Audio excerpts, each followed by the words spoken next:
Welcome back to the channel. If you're new, my name is James Salvatore, and today I'm going to be talking to you about the all-new 2020 Mercedes GLE 350. But before we get into the video, I'd like to give a nice shout out to Mercedes-Benz of Fairfield, Connecticut for making this video possible. And with that, let's get into the video.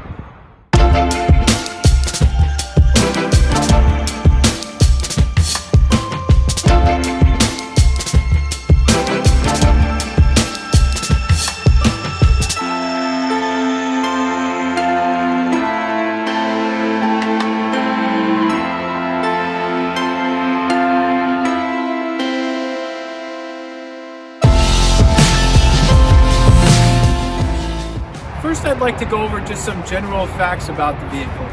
So, starting off, under the hood, you'll find a 2-liter inline 4-cylinder turbocharged, putting out 255 horsepower and 275 foot-pounds of torque. Now, this may not sound like a lot, seeing how big the vehicle is. However, paired with the 9-speed automatic, it's definitely more than enough, and it will definitely blow your expectations of it away. So let's take a second here to focus on the front. In particular, let's focus on the headlights. Now, Mercedes has two options for this. First, what comes standard is your LED high performance system. Now, what this comprises of is a projector LED low beam and a reflector LED high beam.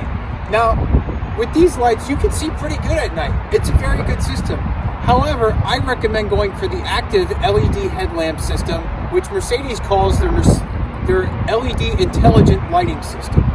Now, what this system does is when you're going around turns at night, the headlights follow you into the turns so you can see better around the corners.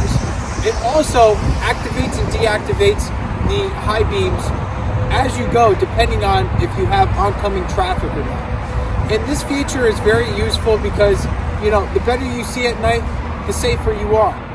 Next, I'd like to talk about how practical the GLE is. Chances are, if you're buying this vehicle, you're buying it because you want to comfortably seat everybody in it.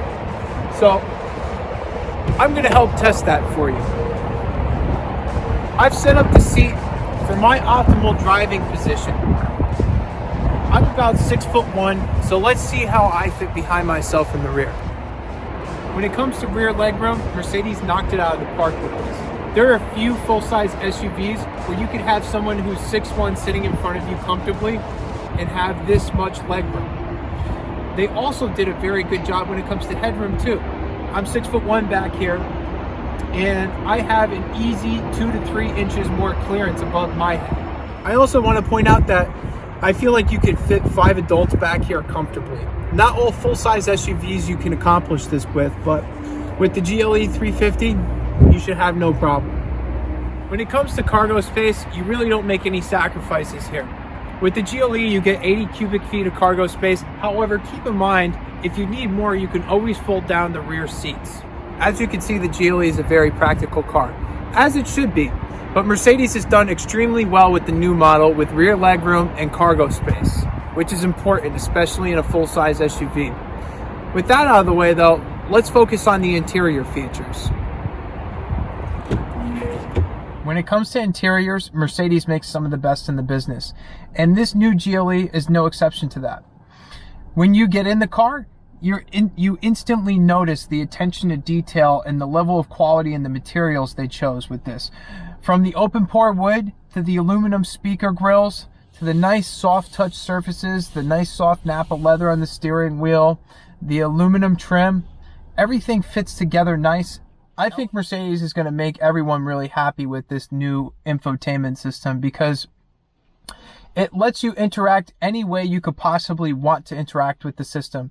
It has a really good personal assistant or voice command now, and it has four different ways you can interact with them. The first being, honestly, the best way in my opinion, and that is directly from the steering wheel. You have this 4-way touchpad where you could control all the functions of the infotainment system right from the wheel without ever having to have your hands taken off the wheel. And honestly, I think that's a great safety feature, and it's also convenient. However, that's not for everybody. And for the first time in a Mercedes vehicle, you now have the ability to have a touch screen.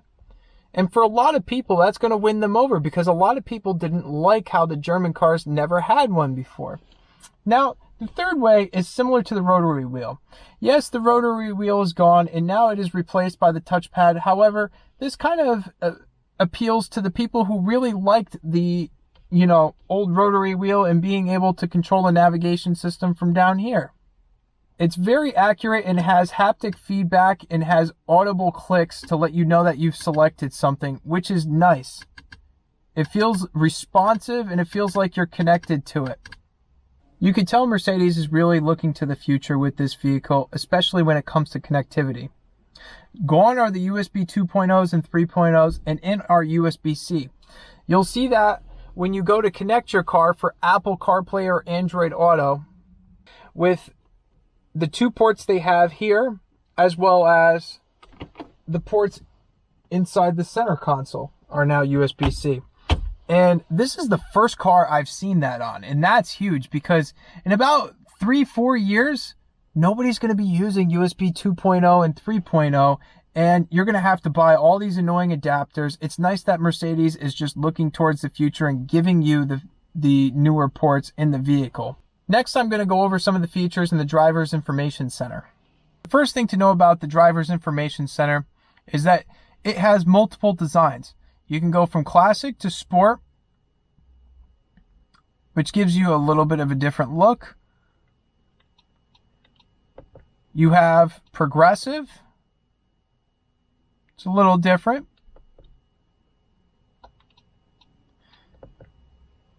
And you have understated. Regardless of which one you pick, there's an option for you.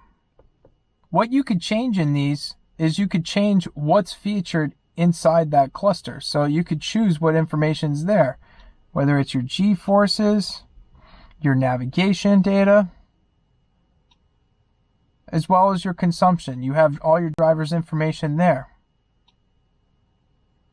One of the best things about the new Mercedes infotainment system is its voice assistant. All you have to do is say, "Hey Mercedes," and you could talk to it just like you would in Alexa or say Siri. It provides really good results and feedback when you ask it things, and honestly, it's one of the best in the business I've seen in a vehicle. So let's try out a few sample commands here. "Hey Mercedes, how may I help you? What's the weather going to be like tomorrow?" No internet connection. "Hey Mercedes, how may I help you? What time is it?" It is 10:09 p.m. See? "Hey Mercedes, how may I help you?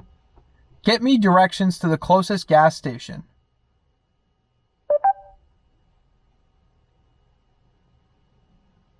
Please select an entry. As you can see, this is a very good system. You could talk to it in a natural voice. You don't have to memorize all these prompts and commands like you would have to with voice commands of the past. And overall, I find it very useful, and they've done a great job with it. As you can see, the new GLEs really feature-packed. And to really fully understand all of it, you have to go down to a dealership and see one for yourself. However, I think what I'd like to point out is that they've just simply done a really good job at including all the new cutting-edge technologies you would expect in a car for 2020.